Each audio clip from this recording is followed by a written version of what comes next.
बिस्मिल्लाहिर्रहमानिर्रहीम। अस्सलाम वालेकुम। आज 26 जून बरोज़ हफ्ता हम बात करेंगे 3 अहम इशूज़ के हवाले से। CCPO लाहौर ग़ुलाम महमूद डोगर ने आज एक प्रेस कॉन्फ्रेंस की है और लाहौर के बदमाशों की लिस्ट जो तैयार की गई थी और जिसके बारे में लाहौर पुलिस ने कहा था टॉप 10 बदमाश, और वो लाहौर हाई कोर्ट में भी अभी आपको पता है कि वो मामला चला था। लाहौर हाई कोर्ट में उस लिस्ट को भी चैलेंज किया गया था क्योंकि उसके अंदर पाकिस्तान मुस्लिम लीग नून के सिटिंग 2 MPs भी टॉप 10 बदमाशों की लिस्ट में थे।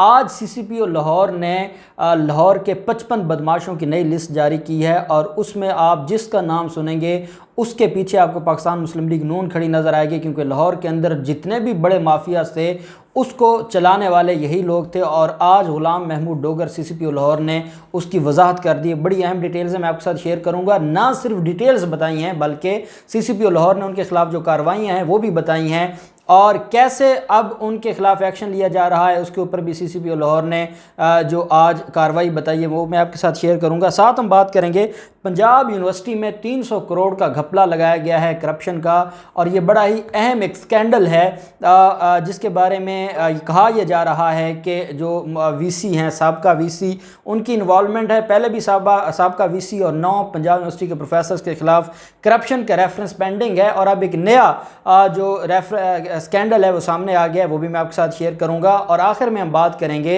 जोहर टाउन धमाका का जो एक और मरकजी मुलज़म है उसको गिरफ्तार कर लिया गया है लाहौर पुलिस की तरफ से, और ये इदारों की दूसरी बड़ी कामयाबी है। कौन है, कैसे वो इन्वॉल्व था, किस मकसद के लिए धमाके किए गए, बड़े अहम इंकशाफात किए हैं गिरफ्तार मुलज़म ने, वो भी मैं आपके साथ शेयर करूंगा। पहले हम पंजाब यूनिवर्सिटी टाउन 3 में 300 करोड़ रुपए के जो करप्शन है उस स्कैंडल की मुख्तसर तफसीलात आपके सामने रखता हूँ। पंजाब यूनिवर्सिटी टाउन 3 में 300 करोड़ से ज़ायद के घपलों की करप्शन का इंकशाफ हुआ है और ये रिपोर्ट सामने आई है। और पंजाब यूनिवर्सिटी टाउन 3 में बेज़ाब्तगियों, माली बेज़ाब्तगियों और गैर कानूनी इक़दामात के हवाले से एंटी करप्शन की रिपोर्ट में हौलनाक इंकशाफात किए गए हैं। अब जानते हैं महकमा एंटी करप्शन इनके खिलाफ कार्रवाइयाँ कर रहा है और महकमा एंटी करप्शन ही की ये रिपोर्ट है जिसमें यह कहा गया है कि किस तरीके से ये अवाम को और जो स्टूडेंट्स हैं और जो रियासत का पैसा है जो इनको बजट में मिलता है और जो इनको फंड्स मिलते हैं यूनिवर्सिटियों को और जो इनको मुख्तलिफ मद्दात में फंड्स मिलते हैं, कैसे ये उसके अंदर बड़े बड़े जो करप्शन के इनके कारनामे सामने आते हैं। महकमा एंटी करप्शन ने वो बताया है। एंटी करप्शन की रिपोर्ट के मुताबिक पंजाब यूनिवर्सिटी टाउन 3 में 300 करोड़ से ज़्यादा रुपए की करप्शन की गई है। रिपोर्ट में कहा गया है कि टाउन 3 मैनेजमेंट कमेटी ने कमर्शियल प्लाट्स डेवलपर्स को मुफ्त में दिए। ये बेसिकली एक सोसाइटी बन रही थी पंजाब यूनिवर्सिटी की जिसको टाउन 3 सोसाइटी कहा जा रहा था। उसमें जो कमर्शियल प्लाट्स डेवलपर्स थे उनको जो है वो मुफ्त प्लाट दिए गए। इसके अलावा कमर्शियल प्लाट्स की फ़रोख्त का फ़ायदा मेंबरान को फराहम नहीं किया गया जो उस यूनिवर्सिटी सोसाइटी के मेंबर थे। टाउन 3 ज़मीन की ख़रीदारी के पैसे 1001 रजिस्टर्ड मेंबरान ने दिए। 616 मरले कमर्शियल अराजी मैनेजमेंट कमेटी ने फ़रोख्त करने का इख्तियार डेवलपर को दे दिया। डेवलपर 50 माह में रिहायशी प्लाट तैयार करने का पाबंद था।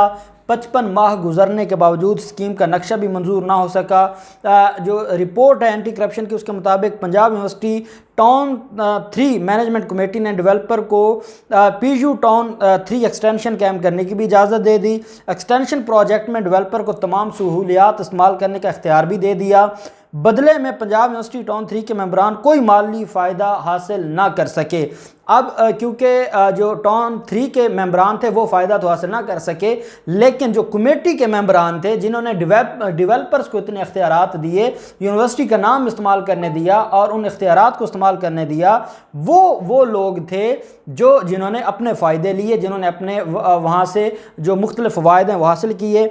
रिपोर्ट में कहा गया है कि पंजाब यूनिवर्सिटी टाउन 3 के मेंबरान को 2 अरब रुपए डेवलपर्स को अदा किए गए मेंबरान की तरफ से। डेवलपर्स ने माहदे की खिलाफ वर्जी करते हुए 50 एकड़ ज़मीन ताहाल ट्रांसफ़र नहीं की। टाउन 3 मैनेजमेंट कमेटी की माहदे की खिलाफ वर्जियों पर मुजरमाना खामोशी अख्तियार की गई, जिसके बाद महकमा एंटी करप्शन ने इसके ऊपर कार्रवाई शुरू की। अब महकमा एंटी करप्शन का ये कहना है कि डेवलपर्स की जानिब से PU टाउन 3 की रकम का ज़ाती इस्तेमाल में लाने का भी इंकशाफ हुआ है। रिपोर्ट में डेवलपर्स के वकार नईम डेवलपर्स का वकार नईम नामी शख्स फ्रंटमैन है, जो सारे के सारे मामलात को देख रहा है। और डेवलपर्स मैनेजमेंट कमेटी ने 12 एकड़ अराजी से 25 फुट गहरी मिट्टी भी निकाली है, और उसका भी उनके पास कोई जवाब नहीं है। और ये कहा जा रहा है महकमा एंटी करप्शन की तरफ से कि जो कमेटी है पंजाब यूनिवर्सिटी टाउन 3 की, उसने इस सारे के सारे गैर कानूनी इक़दामात और अपने जो नाजायज़ तरीके से अपने इख्तियारात को इस्तेमाल करने की मद में कितना नुकसान पहुंचाया है यूनिवर्सिटी को और हुकूमती ख़जाने को 300 करोड़ का। अब इसका जवाब कौन देगा? ये तो जो डीजी एंटी करप्शन है उन्होंने कहा है कि हम ज़िम्मेदारान के ख़िलाफ़ कार्रवाई कर रहे हैं और मुकदमा दर्ज करके उनको हम गिरफ़्तार करेंगे। लेकिन ये हालात हैं, दिन ब दिन पंजाब यूनिवर्सिटी के हवाले से ऐसे स्कैंडल्स सामने आ रहे हैं कि इंसान परेशान हो जाता है। दूसरी तरफ मामला है लाहौर के बदमाशों का, जो कि पुलिस के शिकंजे में है, और CCPO लाहौर गुलाम महमूद डोगर बड़े लेवल पर उनके खिलाफ कार्रवाइयाँ कर रहे हैं। और आज एक बड़ी अहम प्रेस कॉन्फ्रेंस की गई है गुलाम महमूद डोगर की तरफ से। गुलाम महमूद डोगर ने और DIG इन्वेस्टिगेशन शारिक जमाल खान, ये 2 रुकनी टीम थी पंजाब पुलिस की, इन्होंने आज प्रेस कॉन्फ्रेंस की है। और ये इस जो बदमाशों के ख़िलाफ़ कार्रवाई है इसका इख्तियार दिया गया है CIA पुलिस लाहौर को। SSP CIA शोएब खुरम जानबाज की हदायत पर और उनकी तरफ से जो रिपोर्ट सामने आई है कि 57 हिस्ट्री शीट के मुताबिक जो बदमाश थे उनको गिरफ़्तार किया गया। हिस्ट्री शीट कहते हैं कि जिनके खिलाफ पहले किसी न किसी मौका पर कब्ज़ा ग्रुप के या कोई बदमाशी के मुकदमा दर्ज हो चुके हुए हों, तो उनकी एक लाहौर पुलिस ने हिस्ट्री शीट बनाई है। और उस हिस्ट्री शीट में जो सबसे बड़े लेवल के लाहौर के बदमाश थे उनका जिक्र किया गया है और उनका नाम तहरीर किया गया और वो लिस्ट बनाई गई है। तो उनके खिलाफ CIA पुलिस ने कार्रवाई शुरू की है और उन 57 लोगों को जो ना सिर्फ गिरफ़्तार किया गया, उनको अदालतों में पेश किया गया, और साथ जो उन पर पाबंदियाँ लगाएंगी वो बहुत अहम है। बदमाशों को पाबंद कर दिया गया है कि वो हर 15 दिन के बाद थानों में अपनी हाज़िरी लगवाएंगे।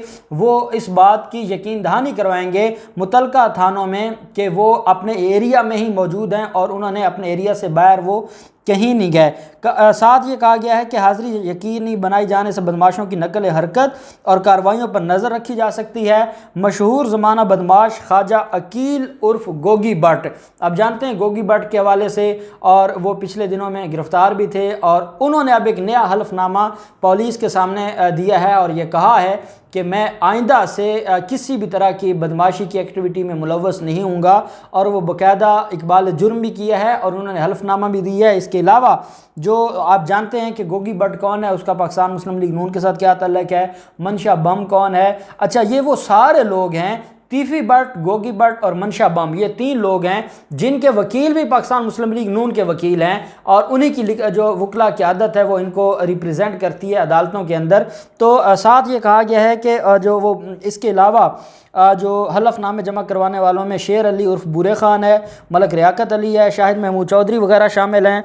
बदमाशों को शहर छोड़ने से पहले SHO को बताना होगा, असला लाइसेंस जो उनके कैंसिल कर दिए गए हैं, उनके जो गुंडा अनासर थे जो उनके डेरों पर पलते थे वो सारे का सारा सेटअप ख़त्म कर दिया गया है। और साथ गुलाम महमूद डोगर ने कहा है कि हम इस सारे मामले पर नज़र रखे हुए हैं और अब किसी भी हम गिरोह को, किसी भी बदमाश या गुंडा गिरोह को लाहौर के अंदर काम नहीं करने देंगे। ये बड़ी डेवलपमेंट है, 57 लोगों की गिरफ्तारी और फिर उनसे हलफनामे लेने, उनके लिए रिपोर्टें तैयार करनी। गुलाम महमूद डोगर के इस काम की हम जो है वो उनको इस काम पर हम खराज तहसीन पेश करते हैं। दूसरी तरफ जॉर्ज टाउन धमाके में एक बड़ी गिरफ्तारी हुई है और ये गिरफ्तार शख्स जो डेविड जो गिरफ्तार था उसकी साथी खातून को गिरफ्तार किया गया है। और जो अहम पेशरफ्त सामने आई है उसमें यह बताया गया है कि गिरफ्तार शख्स लाहौर में क़याम के दौरान किरण से राब्ते में था। किरण नामी औरत को गिरफ़्तार किया गया है। खातून किरण को डेविड की निशानदेही पर गिरफ़्तार किया गया। ज़राए का कहना है कि मज़कूरा शख्स को एयरपोर्ट से गिरफ़्तार किया गया था और डेविड के अहल खाना घरों को ताले लगाकर गायब हैं। डेविड की फैमिली रहती है कराची में, वहाँ उनकी फैमिली वहाँ गायब है। और यहाँ ये तीसरा शख्स है, एक वो डेविड ख़ुद जो मरकज़ी मुलज़म है इस जो साहनिया का, दूसरी तरफ वो जो उसको गाड़ी प्रोवाइड करने वाला था वो भी गिरफ़्तार हो चुका था। और ये तीसरी गिरफ़्तारी है जो उस औरत की है जो लाहौर की रहने वाली थी और जो मुसलसल डेविड के साथ राब्ते में थी। इसमें यह बताया गया है कि जो डेविड है उसकी साथी ने बताया है कि उनका असल मकसद हाफिज़ सईद के घर के बाहर धमाका करने का ये था कि वो हाफिज़ सईद को नुकसान पहुंचाना चाहते थे और इस वजह से ये धमाका किया गया। ये अब किरण नामी औरत की तरफ से ये बयान दिया गया है। बेसिकली आप जानते हैं कि जो डेविड है उसकी जो ताने बाने हैं वो राह के साथ मिलते हैं और इसके ऊपर कल बाकायदा पंजाब हुकूमत का इजलास हुआ है और वज़ीर आला उस्मान बुज़दार को ये रिपोर्ट पेश की गई है और इस रिपोर्ट में ये बात वाज़ेह है कि वो भारतीय झंडे पर काम कर रहा था और क्योंकि जो हाफिज़ सईद है भारत उसको अपना दुश्मन समझता है और इसी वजह से, हालांकि हाफिज़ सईद ख़ुद जेल में है और उसको सज़ा हुई है कई केसेस में और उसके ख़िलाफ़ मुख्तलिफ़ केसेस में ट्रायल चल रहा है। पाकिस्तान में कानून मौजूद है और अगर कोई क्राइम करता है तो उसके साथ कार्रवाई भी उसके खिलाफ होती है और उसको जेलों में भी बंद किया जाता है। लेकिन भारत क्योंकि समझता है तो हाफिज़ सईद के घर के साथ जो धमाका करना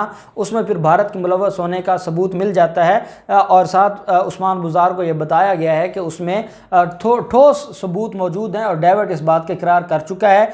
अभी तक उसकी वीडियो सामने नहीं ला रहे क्योंकि अभी मुख्तलिफ गिरफ्तारियाँ करना चाह रहे हैं, उस पूरे गिरोह को गिरफ्तार करना चाह रहे हैं। जब पूरा गिरोह गिरफ्तार हो जाएगा तो फिर अगला मामला होगा। तो अब देखते हैं कि ये जो मामला है और इस पर जो तीसरी गिरफ्तारी हुई है इसके बाद मज़ीद कितनी गिरफ्तारियाँ होती हैं, मामला कहाँ तक जाता है, जो भी डिटेल्स होंगी हम आपके साथ शेयर करते रहेंगे। अल्लाह पाक पाकिस्तान का हामी नासिर हो। बहुत शुक्रिया। अल्लाह हाफिज़। पाकिस्तान जिंदाबाद।